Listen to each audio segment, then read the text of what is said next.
Hola, vamos a continuar con el módulo 4. Vamos a trabajar el tema del rol del nutricionista en cuidados paliativos. La Organización Mundial de la Salud define los cuidados paliativos como un enfoque que mejora la calidad de vida de pacientes, familia y entorno significativo, que se enfrentan a los problemas asociados con enfermedades amenazantes para la vida, a través de la prevención y el alivio del sufrimiento, por medio de la identificación temprana, evaluación y tratamiento del dolor y otros síntomas en los aspectos físicos, psicológicos, sociales y espirituales. Originariamente, los cuidados paliativos surgieron para dar respuestas al tratamiento de pacientes con enfermedades oncológicas. Hoy en día, la atención se ha extendido a todos los pacientes con enfermedades crónicas progresivas.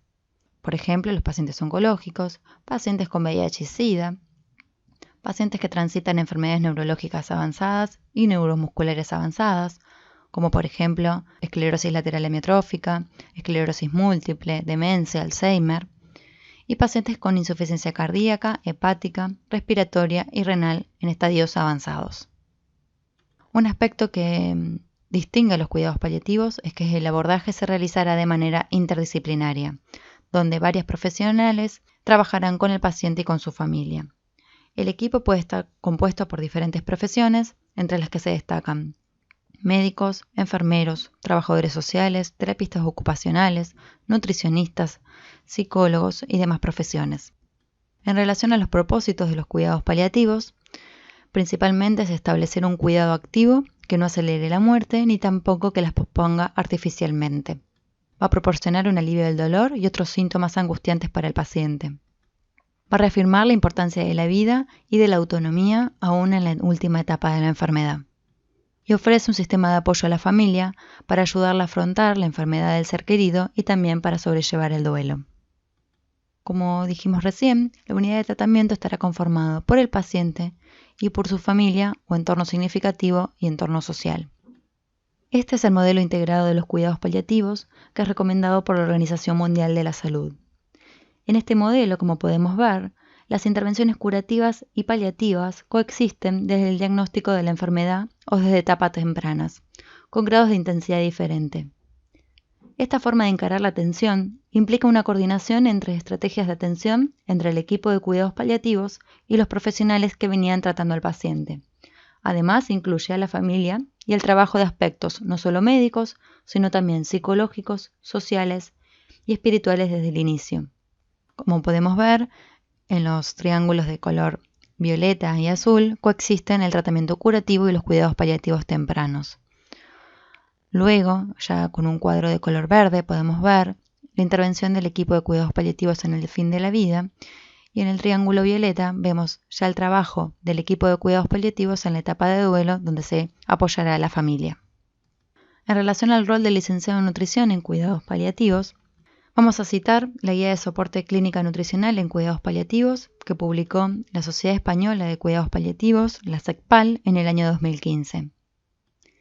Esta guía sostiene que la educación alimentaria nutricional mejora la calidad de vida y los parámetros nutricionales en los pacientes con cáncer avanzados.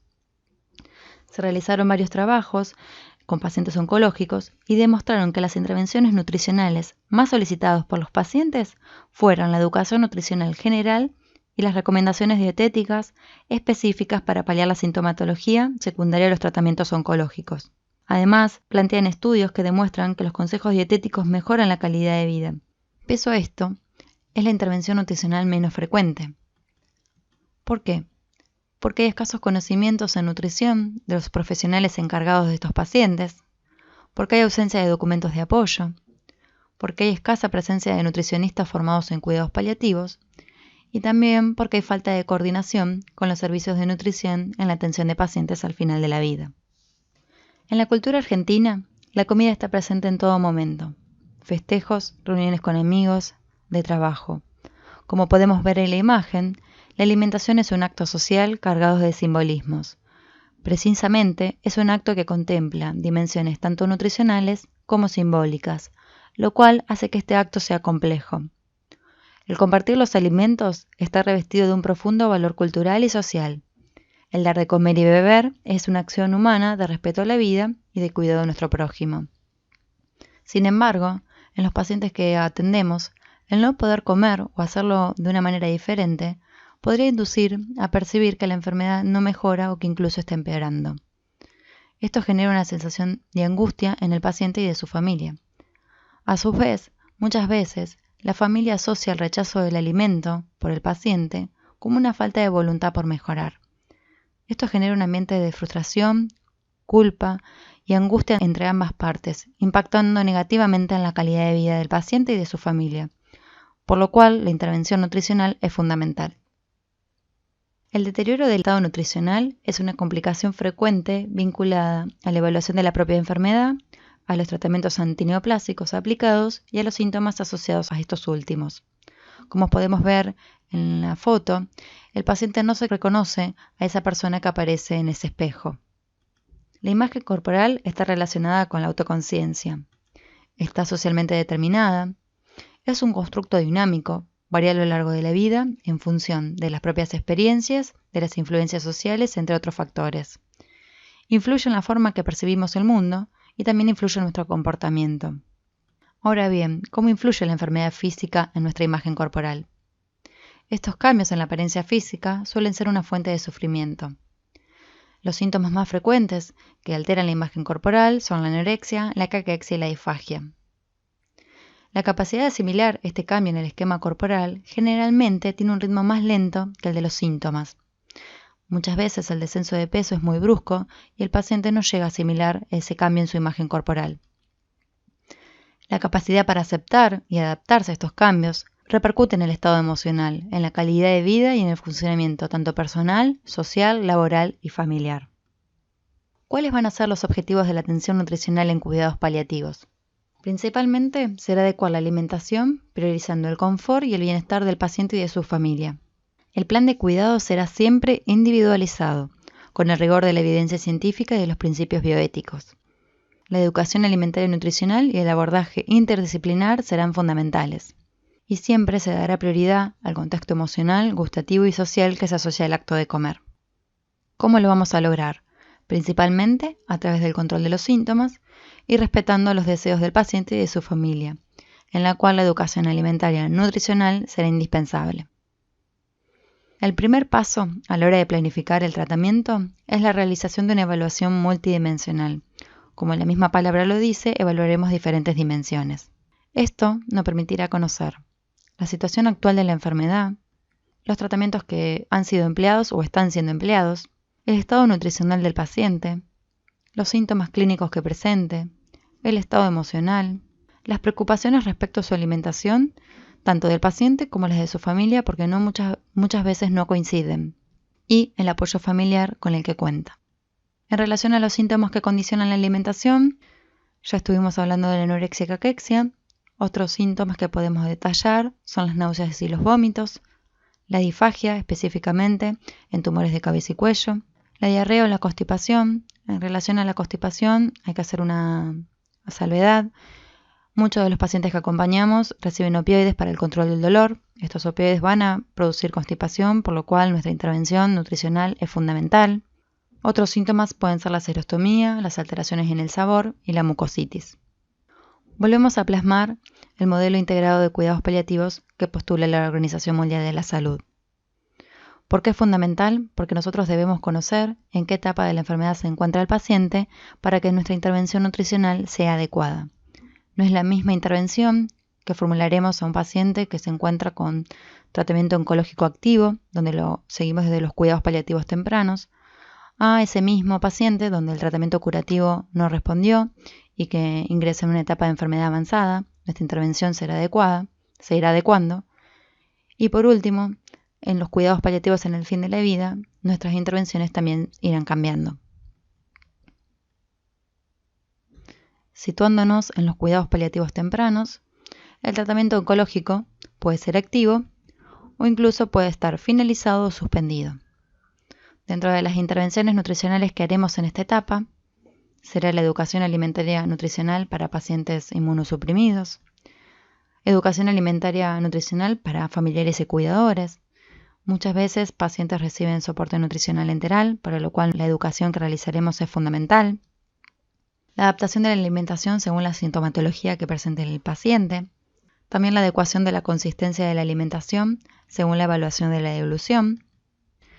Y aquí nos vamos a plasmar diferentes interrogantes: la valoración antropométrica, el cálculo de requerimientos, el soporte nutricional, ya sea oral, enteral o parenteral. Lo ponemos en interrogantes porque no hay una recomendación general para todos los pacientes, sino que será decidido de forma individual según cada caso particular, porque dependerá de la etapa en la enfermedad en la que se encuentre ese paciente. Por ejemplo, un paciente con un tratamiento oncológico activo, que está siendo sometido a quimioterapia o radioterapia, la valoración antropométrica será fundamental para poder hacer un cálculo de los requerimientos y decidir si ese paciente requiere soporte nutricional, por ejemplo. Ahora, ese paciente ingresa en una etapa de enfermedad avanzada. Ahí nos deberíamos preguntar si la valoración antropométrica será fundamental. Uno siempre debe pensar con qué objetivo tomo una medida, por ejemplo, el valor del peso.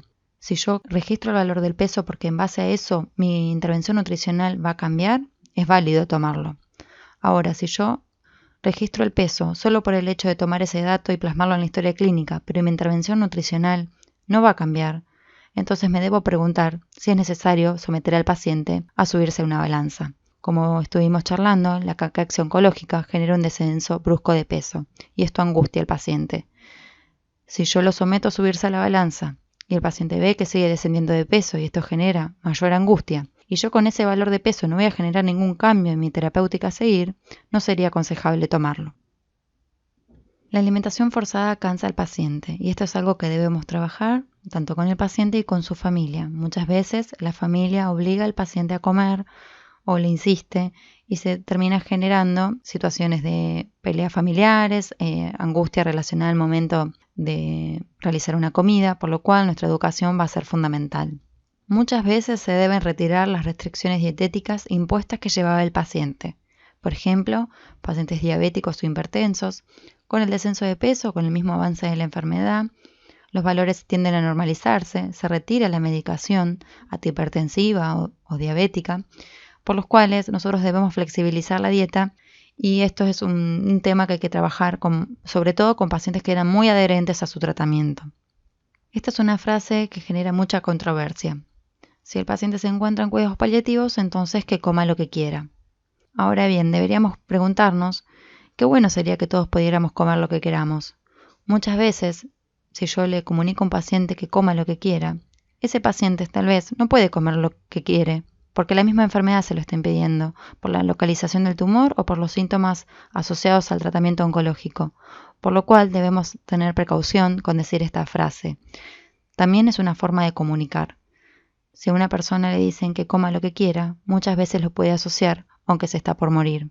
Por lo cual, debemos preguntarnos si es necesario decir esta frase o no sería mejor poder adecuar la alimentación a lo que el paciente tolera, sus síntomas, y evitar dar frases predichas.